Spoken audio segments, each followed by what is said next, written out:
Entonces acá podemos ver de la ayuda de la función varió cuáles son todos los parámetros que podemos usar.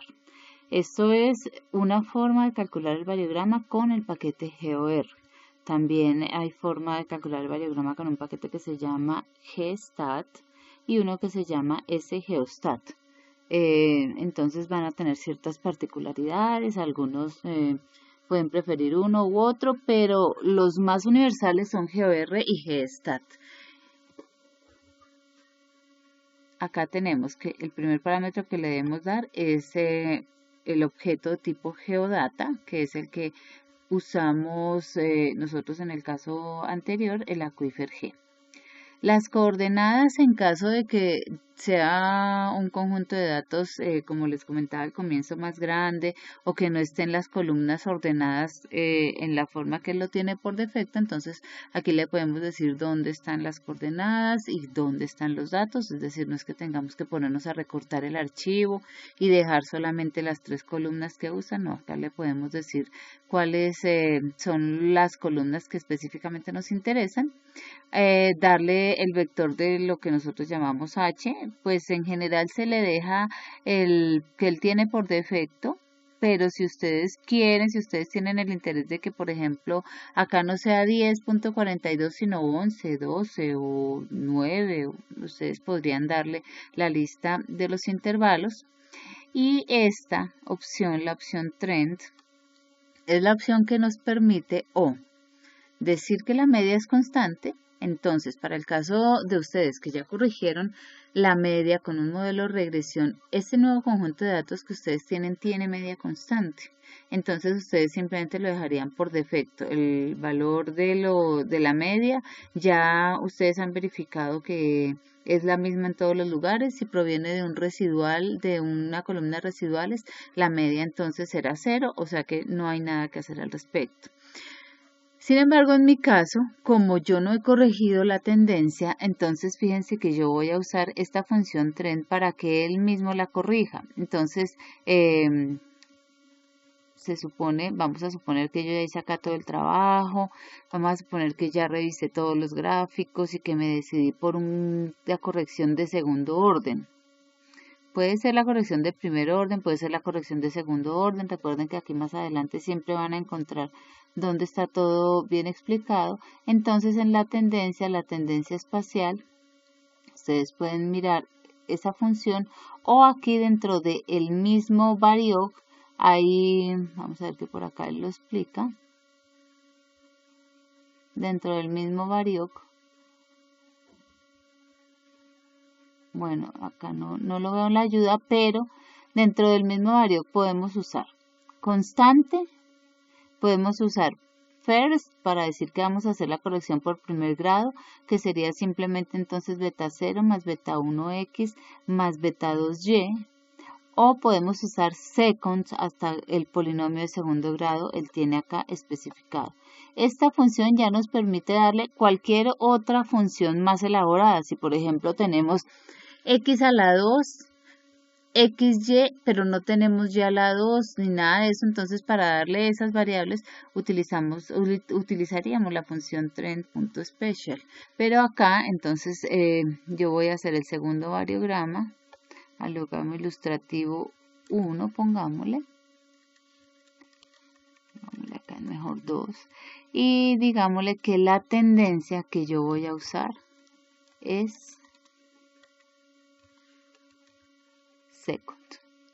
Entonces nos va a cambiar notoriamente porque lo que hace internamente el software es corregir la tendencia, extraer los residuales y calcular el semivariograma con los residuales. En esa medida, pues claro, es una forma bastante práctica de corregir la tendencia porque él mismo lo corrige internamente, pero no se puede hacer de manera irresponsable, toca ya estar seguro de que efectivamente ese es el mejor polinomio para atrevernos a meterlo acá porque nosotros no vamos a ver ese paso, acá no se va a ver todo, por ejemplo, las sumas de cuadrados, no voy a ver el análisis de varianza, no voy a ver las pruebas F, sino que simplemente él de una vez me va a arrojar el semivariograma con los residuales. Y entonces de una vez grafiquémoslo, ya vamos a ir viendo más opciones. Quiero que no nos vayamos a desordenar, entonces por eso quiero que miremos qué hace cada una de las opciones por separado. Entonces vamos a graficar esta donde ya está la corrección de la tendencia y fíjense entonces de qué manera cambia el semivariograma. Antes teníamos un comportamiento que parecía una parábola perfecta y ahora tenemos este comportamiento que tiene acá un dato que es como atípico, uno lo podría considerar atípico con respecto al comportamiento del resto del semivariograma, pero fíjense entonces que está apenas un poco más arriba de los 20.000, casi que uno diría, bueno, pero ¿será que es que se podría considerar una constante aquí? Bien, entonces eso pasa si hacemos una corrección de segundo grado. Si hacemos otra tercera opción,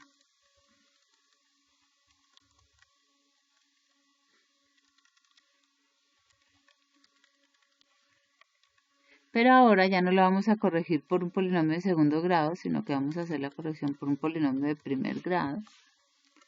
Miremos cómo absolutamente todo afecta el comportamiento.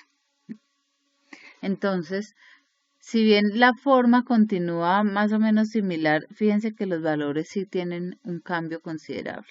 Entonces no es una cosa deportiva hacer o no hacer una corrección de tendencia, es obligatorio. Si el resultado es que definitivamente no se puede modelar, no se encontró ningún patrón o simplemente es una línea constante. ¿Qué pasa si es una línea constante? Si yo digo, no, es que el mejor modelo que se me ocurre es este que va por la mitad, pues si es una línea constante, lo que estaríamos analizando es que para cada valor de h, el valor de la semivarianza es la misma. Por lo tanto, entonces diríamos, pues si para cada separación espacial el valor de semivarianza es el mismo, entonces no hay correlación espacial. No se nota la diferencia cuando yo cambio las ubicaciones espaciales, cuando yo cambio las separaciones espaciales. ¿Sí? Bien, entonces vamos a seguir mirando otros parámetros. Entonces, vamos a pensar de nuevo en este valor, en el 9 de una cantidad pequeña de puntos que tenemos acá. Entonces, fíjense que uno podría, esto es de manera completamente subjetiva, ¿no? Pero fíjense que tenemos 182 puntos acá y en estos últimos ya tenemos 65, 61, 25, 9. Entonces uno podría inclusive pensar en graficar hasta una distancia y cortar, de pronto cortar acá. Sí, permítanme repetir acá este gráfico. Si nosotros decimos, uy, pero es que este dato es como un dato atípico, entonces uno puede pensar, bueno, ¿me cambia completamente la visión del semivariograma ese dato? La respuesta es sí. ¿Será que se puede considerar un dato atípico? Ahora miremos que el semivariograma, en teoría, vimos que es una función creciente. Hasta aquí, bueno, siendo atípico mantendría el comportamiento de función creciente, pero estos dos ya muestran como que la función va decreciendo. Entonces, eso hace que sea un comportamiento que va en contra de la lógica, o sea que uno podría pensar en visualizar el semivariograma de pronto solamente hasta 200 o hasta 220, hasta un poco antes. Entonces, si pensamos en la posibilidad de quitar estos últimos tres elementos, entonces uno podría decir,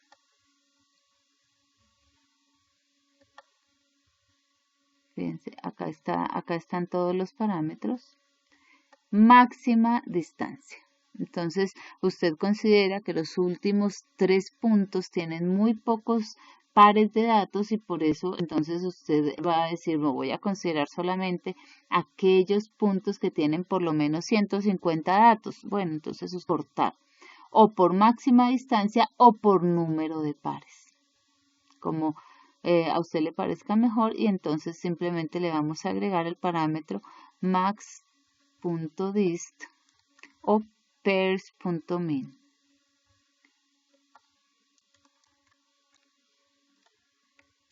Fíjense que acá me falta verificar, hacer todo el trabajo de regresión y hacer todas las pruebas necesarias para decidirme cuál modelo, si es que efectivamente alguno de estos dos es el mejor o si debe ser un modelo alternativo. Entonces, la máxima distancia la voy a tomar, por ejemplo, en 215 o 210. Podemos mirar acá cuál es la distancia del tercer lag, del tercero hacia atrás, 218. Entonces la anterior es 200, entonces uno podría inclusive tomarla hasta 200, máxima distancia 200 y repetimos. Entonces el gráfico, vamos a ver cómo cambia. Y claro, la visualización se vuelve algo completamente distinto porque casi que ese punto atípico allá nos cambia toda la naturaleza de los datos. Entonces, ese tener el conocimiento adicional para saber hasta dónde yo puedo recortar, hasta dónde vale la pena perder ciertos puntos, pero con justificación. Claro, aquí la justificación es clave porque es que tenemos en esos últimos puntos muy pocos datos con respecto al resto. Inclusive este que tiene hartos datos, que es el 61, usted podría pensar en dejarlo. Sin embargo, si usted mira, es casi la tercera parte, menos de la tercera parte de muchos de los anteriores. Entonces, aquí podremos pensar que si trazáramos a mano alzada el modelo, entonces sería una línea que va y sigue los puntos así. De pronto se necesitaría un modelo que tenga aquí algunas onditas.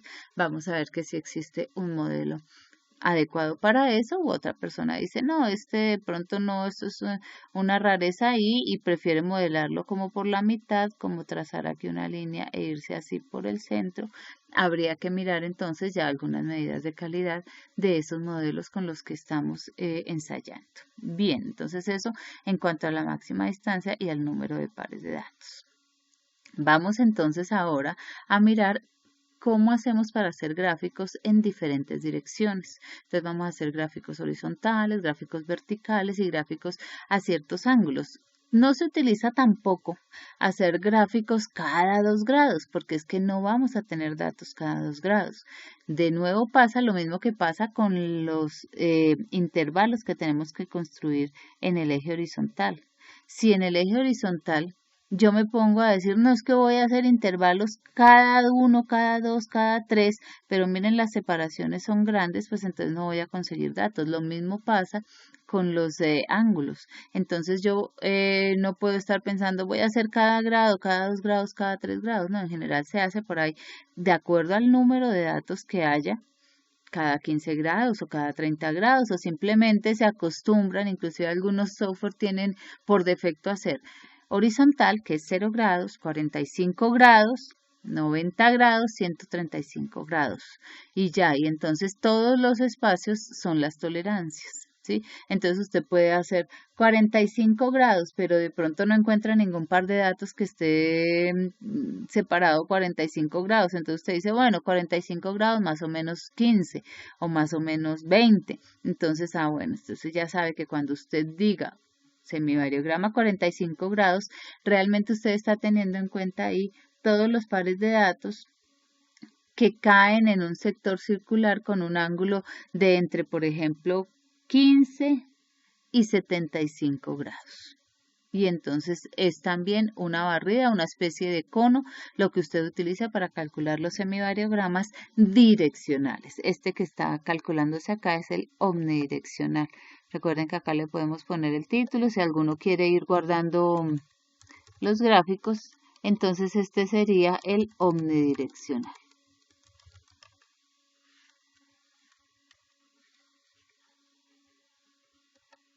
Recuerden que acá los podemos guardar en cualquiera de las extensiones que ustedes a bien tengan según el software que utilicen para la edición de los informes. Entonces vamos a ver cómo se calculan los direccionales.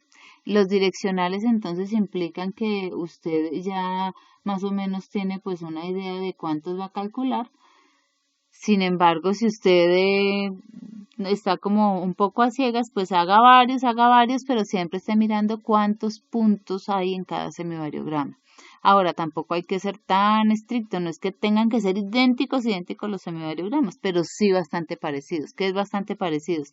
Que muestren más o menos la misma forma general y ojalá entonces que muestren más o menos la misma altura, por ejemplo. Bien, entonces miremos de nuevo.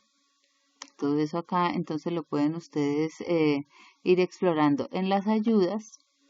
Bueno, acá esto del tipo de estimador, él está calculando por lo pronto el clásico, ¿cierto? Lo que les dije desde el comienzo, pero ya después vamos a ver otros casos y cuándo y por qué podrían usarse. Entonces, fíjense que esta de la dirección ahora va a cambiar. Le vamos a poner entonces el ángulo que vamos a usar en lugar de dejar que él por defecto tenga omnidireccional. Y lo que les decía de que más o menos 15 grados, más o menos 30 grados para pensar en un cono, entonces esto es la tolerancia. Fíjense que la que tiene por defecto pi octavos. Por defecto está bien, ¿no? Digamos, un valor bastante plausible que da un buen sector circular en la región. No va a quedar con tan poquitos puntos porque no puedo estarle poniendo una tolerancia muy pequeña. Bien, entonces ustedes pueden acá ver cómo los utilizamos. Vamos a hacer entonces acá el de 0 grados con tolerancia de pi octavos. Vamos a llamarlo 4. Y vamos a hacer, por ejemplo, el de 90 grados, que sería entonces pi medios. Llamémoslo B5. Y vamos a hacer el de 45 grados. Llamémoslo entonces B6, B4, B5, B6. Hagamos uno más. B7. Hagamos, por ejemplo, 3 pi cuartos. Entonces vamos a hacer a 0 grados, a 90 grados, a 45 grados y a 135 grados. Podemos ponerles acá el título para que los podamos analizar. Ahorita cuando los grafiquemos, este sería el horizontal.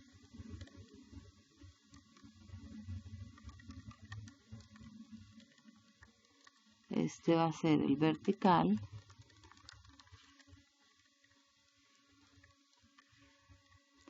Este va a ser de 45 grados. Y este va a ser de 135. Bien. Entonces vamos a graficarlos los cuatro.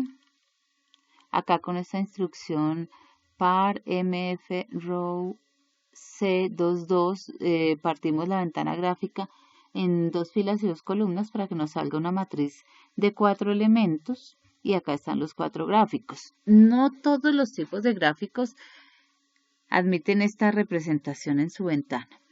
Los gráficos de algunos paquetes no permiten hacer separaciones y siempre ocupan toda la ventana. En ese caso, pues los podemos organizar de otra manera o ya en el lugar, en el programa que los vamos a editar, entonces allá los podemos reorganizar. Bien, entonces vamos a graficarlos todos y acá está el resultado. Realmente la forma general es similar en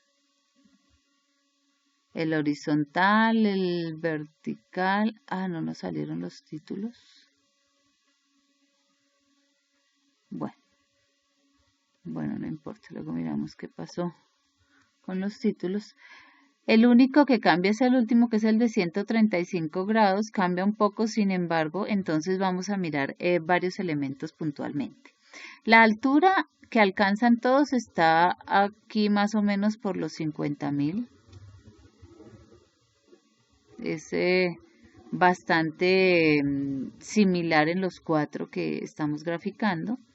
La velocidad de crecimiento también, más o menos todos, entonces como que van creciendo como hasta algo más de 50 y después parece que ya dejan de crecer, ¿cierto?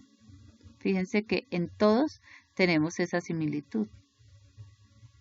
Claro, la cuestión no puede ser tan radical porque todo lo que implique procesos adicionales sobre los datos a la larga, entonces puede ser que que si la cuestión, por ejemplo, acá de la anisotropía no es tan notoria, es posible que no haya necesidad de hacer una corrección porque se puede considerar aproximadamente similar el comportamiento en todos los ángulos.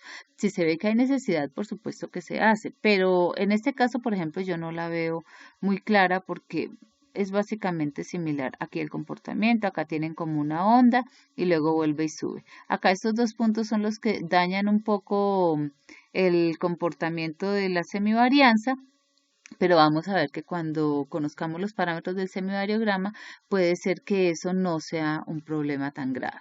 Entonces, de acuerdo a este gráfico, yo diría que el proceso se puede considerar aproximadamente anisotrópico, perdón, aproximadamente isotrópico, que no hay razones suficientes para decir que existe anisotropía y que es necesario corregirla. Entonces vamos a tener que estar pendientes de este. Si ustedes quieren entonces, si tienen suficientes datos, pueden hacer entonces un análisis más fino de la isotropía haciendo más gráficos con menos separación entre los ángulos, con menos tolerancia, siempre y cuando tengan los suficientes datos para hacerlo, ¿cierto? Porque podemos mirar cada uno de los casos y entonces vamos a ver acá, por ejemplo, en el horizontal, cómo fueron los resultados del número de pares de datos encontrados. Recuerden que estábamos hablando de que en el omnidireccional teníamos cantidades de datos de 182, de 540, ¿sí? Entonces acá fíjense que, claro, disminuye notoriamente porque solo estamos considerando los que están 0 grados más o menos 15 grados. Entonces los que están en esa ventana, en ese cono, de menos 15 grados a 15 grados, todos esos se consideran horizontales y sin embargo, claro, la cantidad de datos disminuye bastante. Miremos, por ejemplo, este último de los 135 grados. 30, 50, 60, 62, 39, 27. Y así sucesivamente, entonces vemos que efectivamente no es que podamos ponernos a hacer cientos de semivariogramas direccionales porque tienen la limitación de que al acortar, no estoy haciéndolo en toda la zona, no estoy haciéndolo en todo un círculo, sino que lo estoy haciendo solamente en un cono, entonces claro, el número de datos disminuye notoriamente. Entonces, creo que hasta aquí es un buen punto para cortar esta semana. La idea es que validen entonces muy bien sus resultados de la regresión. Me gustaría que hicieran el ejercicio de tomar sus residuales e ingresarlos a esta función, verifiquen todos los parámetros, miren los valores de los semivariogramas, verifiquen cada uno sus bins, miren a ver si los límites de tolerancia que estableció el software por defecto les parecen convenientes. Si no, entonces ustedes mismos pueden darle esos intervalos y hagan el análisis de anisotropía con sus datos. Como todos tienen al menos 3 variables, entonces hagan el análisis de anisotropía con cada una de las variables, hagan por separado los semivariogramas de cada variable y por ahora entonces decidan si se puede considerar o no se puede considerar isotrópico su problema. Cada variable puede tener un comportamiento diferente.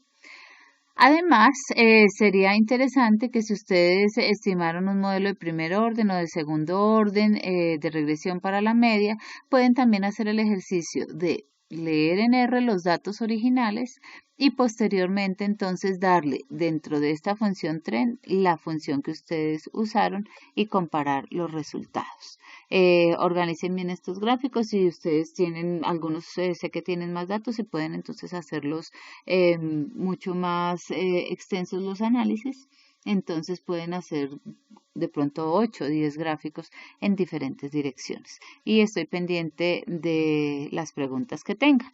Y continuamos entonces en la próxima semana con mucho más teoría sobre lo que es el semivariograma.